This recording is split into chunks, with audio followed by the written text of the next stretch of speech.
నమస్తే అండి. అనూహ్యంగా ఎమ్మెల్సీ పదవి మాజీ స్పీకర్ ప్రతిభా భారతి కుమార్తె గ్రీష్మకు దక్కింది. ఆమె పేరు టీడీపీ అధినాయకత్వం ప్రకటించేంత వరకు కూడా ఎవరికీ కూడా ఆమె ఈ ఎమ్మెల్సీ రేసులో ఉన్నట్లుగా ఎవరికీ తెలియదు. ఆమెకి ఈ పదవి దక్కడంతో చాలామంది పార్టీలోనూ బయట ఆసక్తికరంగా ఇప్పుడు దీనిపైన చర్చించుకుంటున్నారు. ఆమె మాజీ స్పీకర్ కుమార్తె కావటము, ఆమె రాజకీయ వారసురాలుగా ఉండటము, ఫైర్ బ్రాండ్ ముద్ర కలిగి ఉండటము వంటి అంశాలు దీనికి కారణమని ఇప్పుడు చెబుతున్నటువంటిది.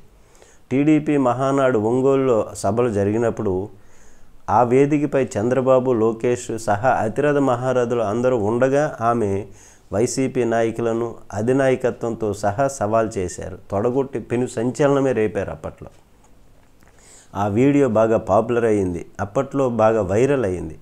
ఆమెలోని ఫైర్ బ్రాండ్ నైజాన్ని చూసి చంద్రబాబు సైతం ఆశ్చర్యపోయారు.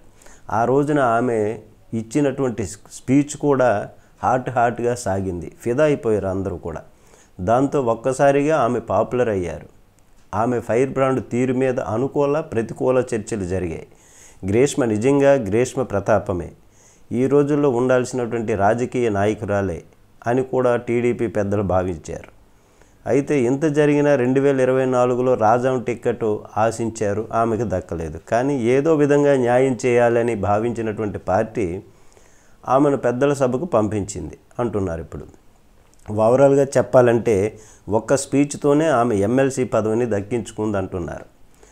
ముందు ఈ పదవిలో ఆమె తన సత్తా చాటుకుంటే టీడీపీ యువ మహిళా నాయకురాలుగా మరెన్నో అవకాశాలు రావచ్చు అనే విషయాన్ని పార్టీలో అందరూ ఇప్పుడు తర్కించుకుంటున్నారు.